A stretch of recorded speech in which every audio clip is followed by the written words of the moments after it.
One of the things when I became a Reiki practitioner and I came out so excited and so passionate about wanting to be a healer, okay, and heal with my hands kind of thing.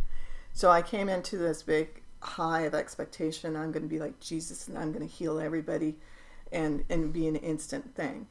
But what I started realizing, I wasn't allowing that Reiki energy, that divine energy to go through me and channel through the hands and into the person.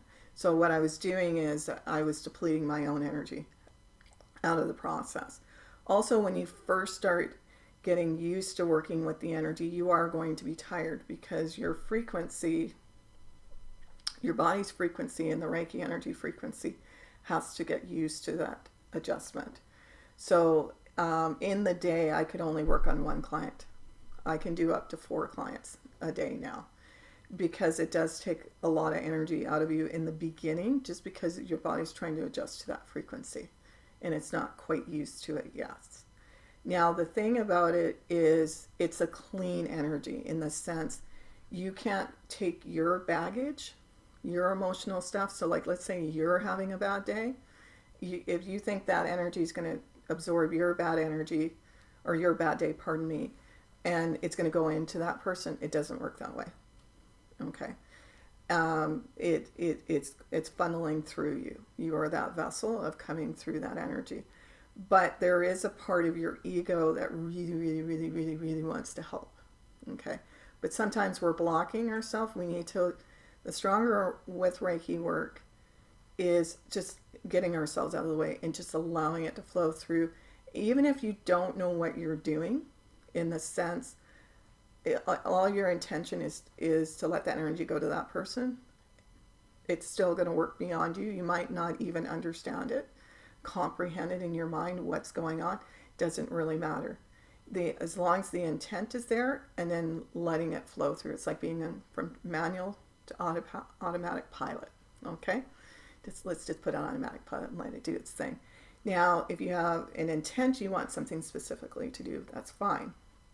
But sometimes what happens to the student, and this is where our 21 days of practicing every day of Reiki, it's an honor to Dr. Uzui, it's a respect, but it's like a muscle. The more you work with it, the stronger you're going to become, the better you're going to be at it every day. But things might happen to you.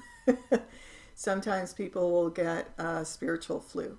So that's, again, we're cleaning our own house, we're cleaning our own garbage physically and mentally, so that we have to clean our own house before we can clean anybody else's house. So some of our baggage will come up to work through and present. Okay, so over the years, some of my students have where they couldn't eat for a week. We don't really know why.